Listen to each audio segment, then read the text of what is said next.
Stand our ground, speak our mind, share our thoughts, worship you, step outside, seek the truth, vote for rights, worship you, change your ways, choose to give what we have, worship you, think about the way we live, reality, then we'll see. Welcome everybody to episode 4 in this first season of A Justice Seeking Church. I'm Wayne Grucock, minister here at Shoreline Methodist Community. In last week's episode, Peter Nazir of the YMCA in East Jerusalem challenged us to not stand idly by. And that really is what underpins this whole series. Each week we encourage you to ask, what is mine to do? So in this 4th episode, we will be listening to Dr. Hamish Leese, Director of Environmental Engagement for the Methodist Church, in a conversation with his guest, Reverend John Purdy. Hamish, fabulous to have you with us today. Thank you for inviting me along, Wayne. It's wonderful to be here. It's fabulous. Now, I'd like you to explain what your role is. And can I say, not that there is a prize, but I think so far you would have the longest name badge with your your job. So can you explain to us all what does the Director of Environmental Engagement for the Connectional team do? I absolutely can. Although I would say, I think Rachel Lampard, Director of Social Justice and Social Action, might have something to say about my longest name badge, but we'll take it as an honourable draw.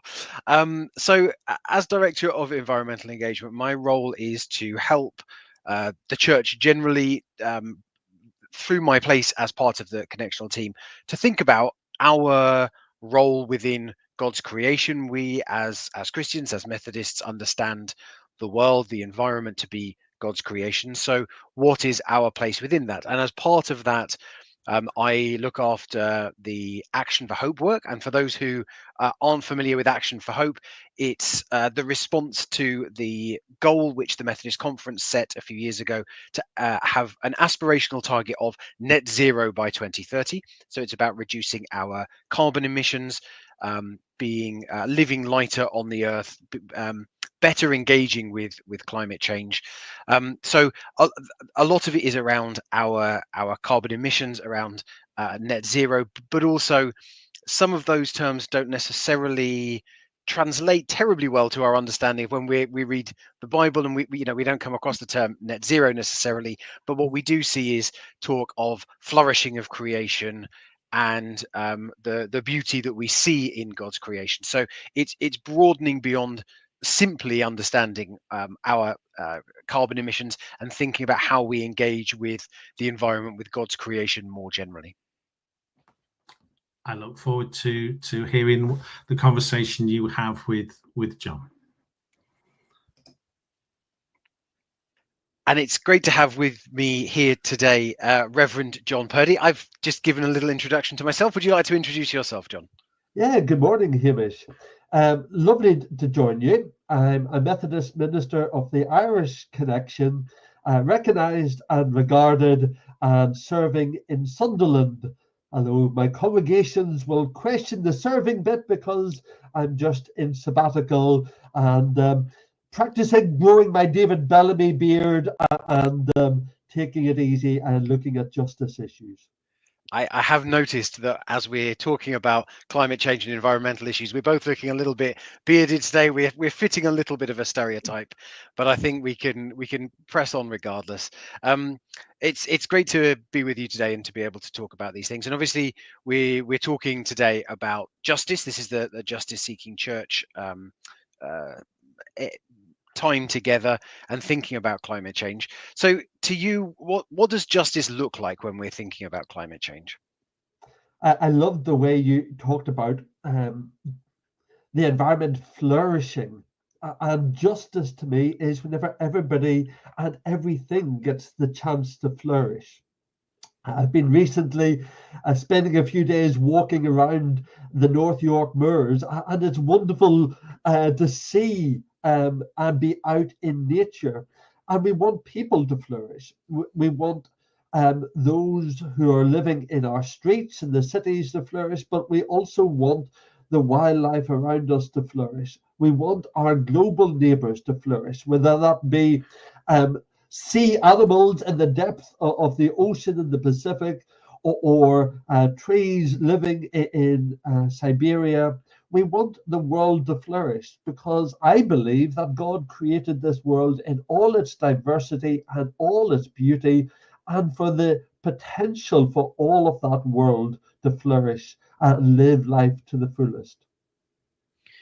And it's pretty well known at this point, isn't it, that climate change does disproportionately affect those who have done least to cause the issues, but also perhaps have least to deal with the consequences of it. So it absolutely is a justice issue in terms of our brothers and sisters around the world.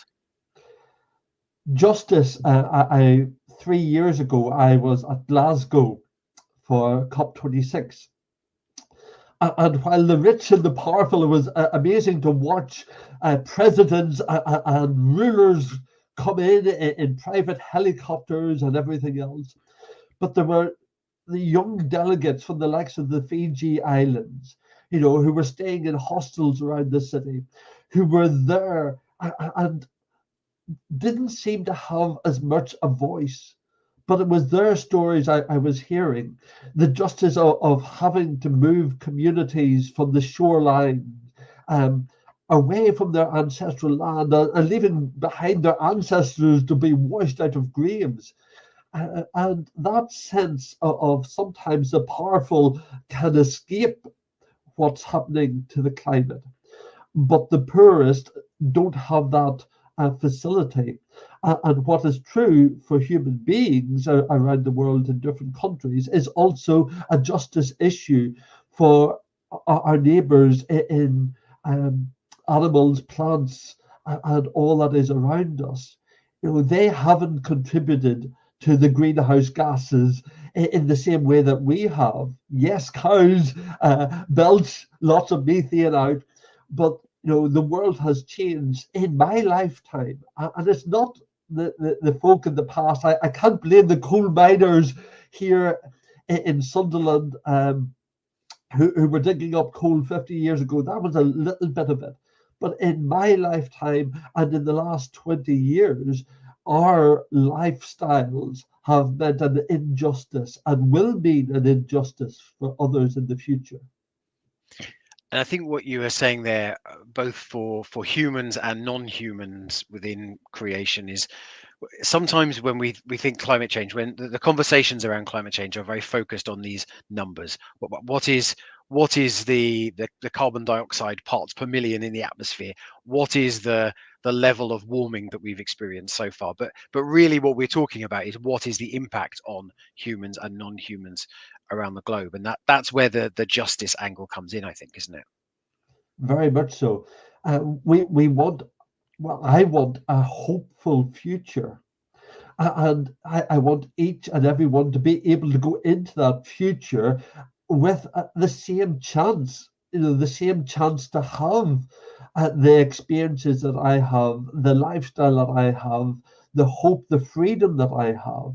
And that is a justice issue, because I think the risk is that there won't be the same choices going forward unless we make sometimes difficult and financially costly choices today.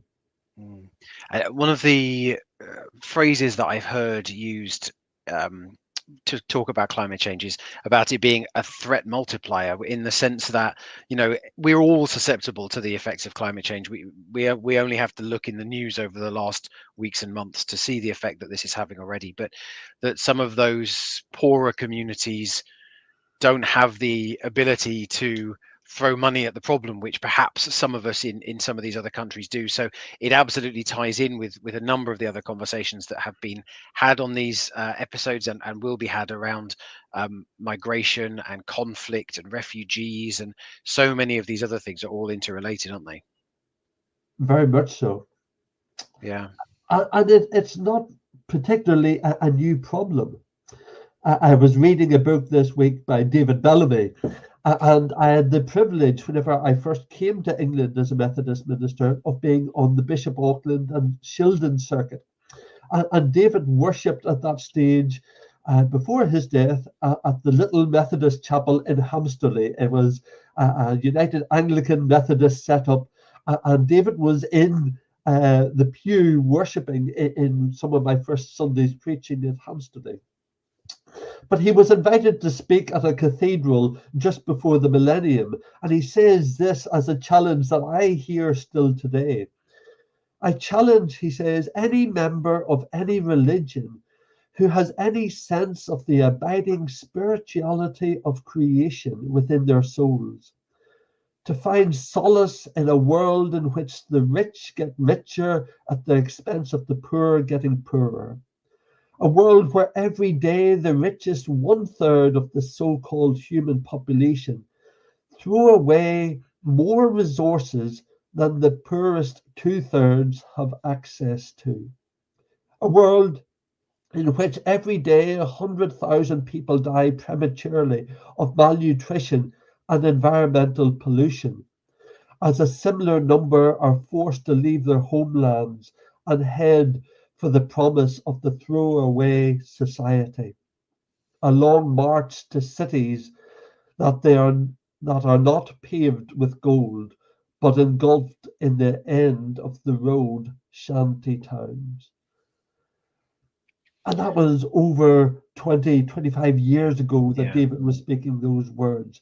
And the justice and the sense of environment in that, and for people moving, and for animals moving, where do we go? Where do we find a future and a hope if we don't act for one another? You mentioned hope there, and previously as well, you talked about looking for hope for the future. What does hope look like in these terms for you? Hope, in some ways, is the technological answers. Before coming into ministry, I studied science, and it's wonderful. I still like a bit of engineering and a technical answer. And up on the wall, I have an infrared heater that keeps me warm if I get cold in the study. And the hope, to a certain extent, is some technology that will help us to reduce our carbon emissions. But I also have hope that individuals are doing things. Whenever churches are signing up to eco-church scheme, or planting bulbs, or feeding birds, or are letting the grass go wilder, or putting in native hedging around the place, there are signs of hope that we can make our communities more sustainable.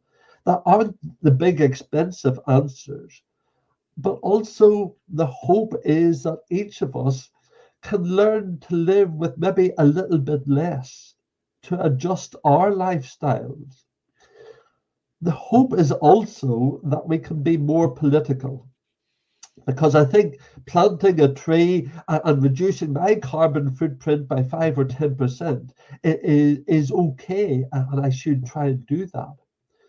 But the biggest parts are the political decisions that are taken at a world stage and by multinationals. And I hope that we see that and engage with that also. And as we're talking now, as we're recording this, COP is going on in Azerbaijan. You talked about the multinational gatherings.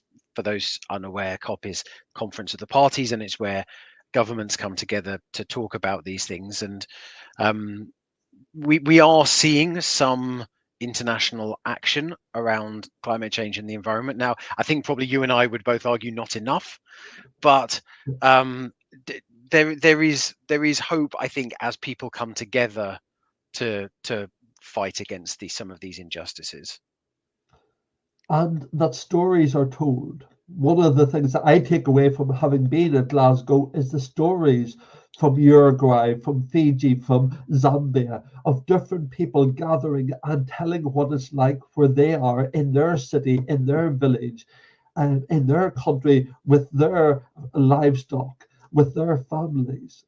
And the hope is, as a community, as a worldwide community, we can listen to one another and help one another and understand how we can help each other get to a more hopeful and a better future.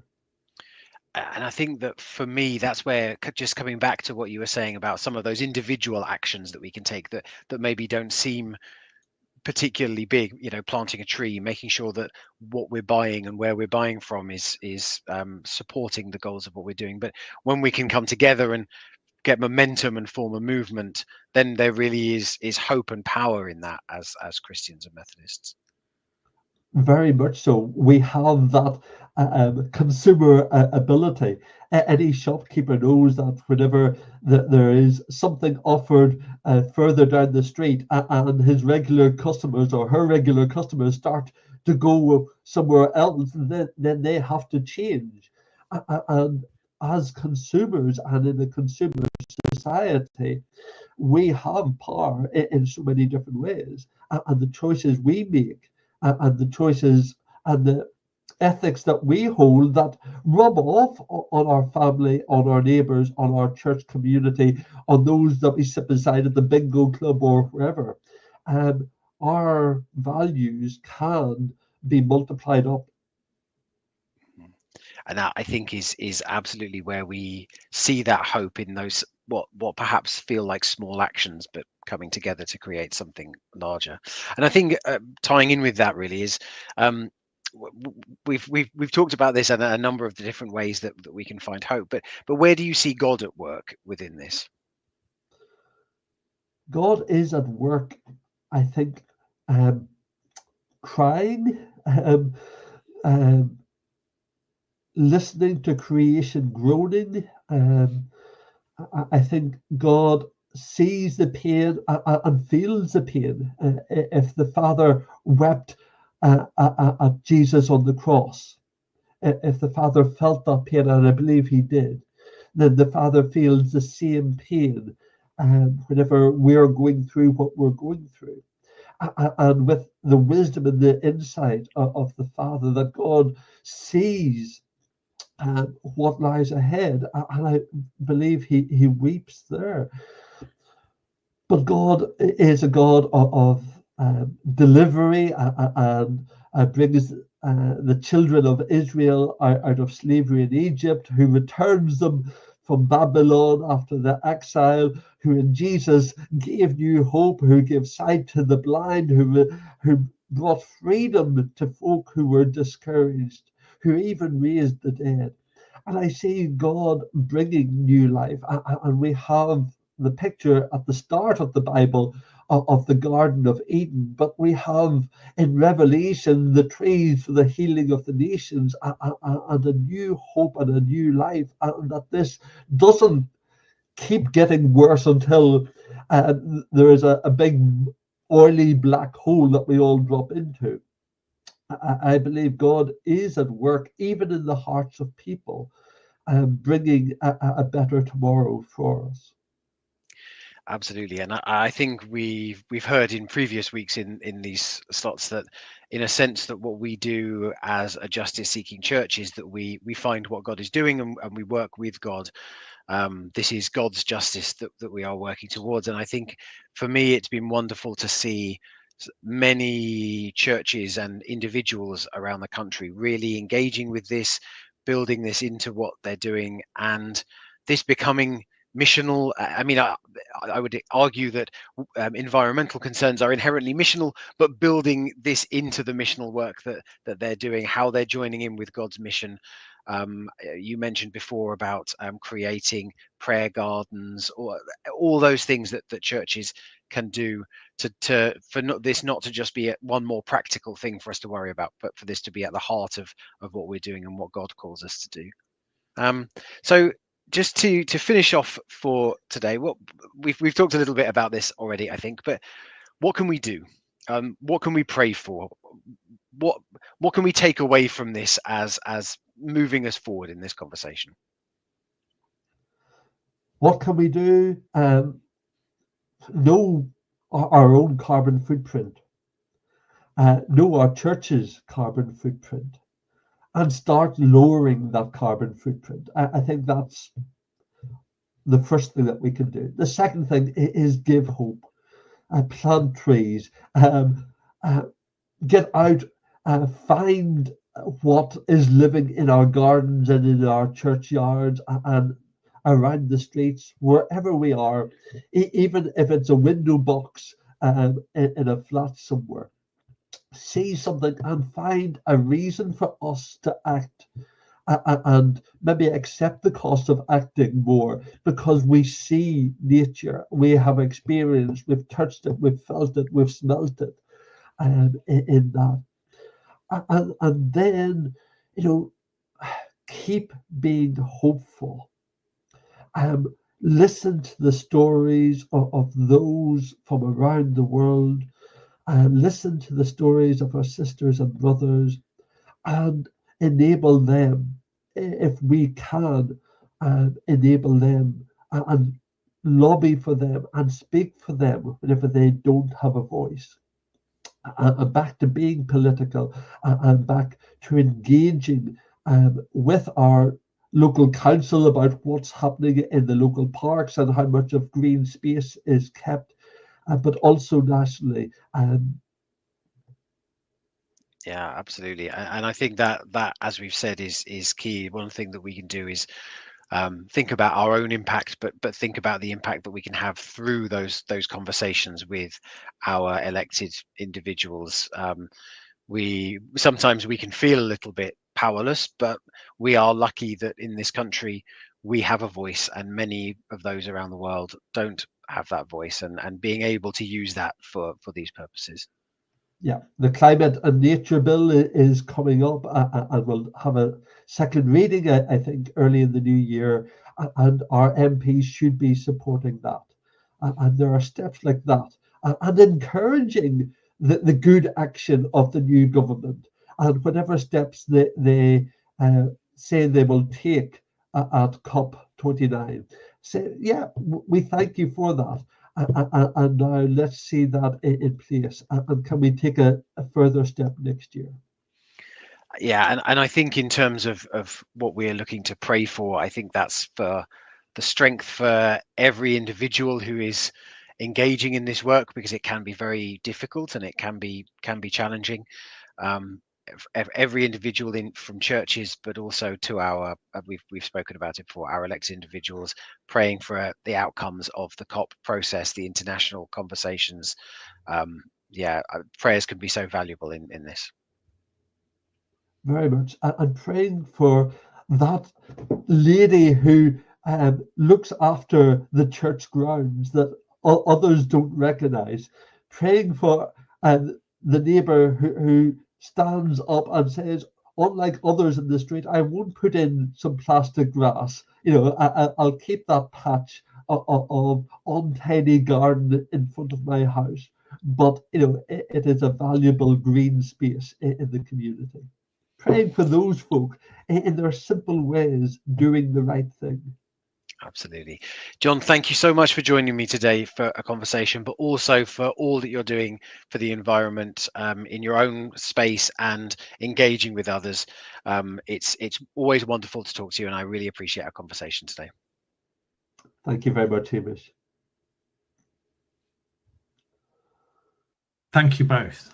I'm getting into a habit of writing notes as these episodes go through, and I think as I was listening to John and Hamish there, I find this subject quite immense for me to grapple. But I think my takeaway is join in whatever way that I can, that you can, that we can, to be part of a movement of people doing those tiny little steps that, again, as Hamish says, all of this together helps the whole of creation flourish. So what can we do? What little bits are mine to do? As well as being minister here at Shoreline, I'm the minister at Exmouth Methodist Church, and they're just celebrating 9 years of hosting a repair cafe. Post-COVID, we're also a home of a library of things, where they now have, I think, over 300 items that people can borrow. Again, don't buy, borrow, reuse, and share. So the challenge is, what is yours to do? If you'd like to know any more, I'm scrolling across the bottom there, just the link to pick up and follow some of the thoughts and some of the news of Methodism from an environmental perspective. So what can you do? So again, big thanks to Hamish and to John. Please pick up this conversation. Share with us, put it in the comments, share locally. Next week, we have JPIT. JPIT are going to come and update us and, again, instruct us, challenge us, help us to discover what is ours to do.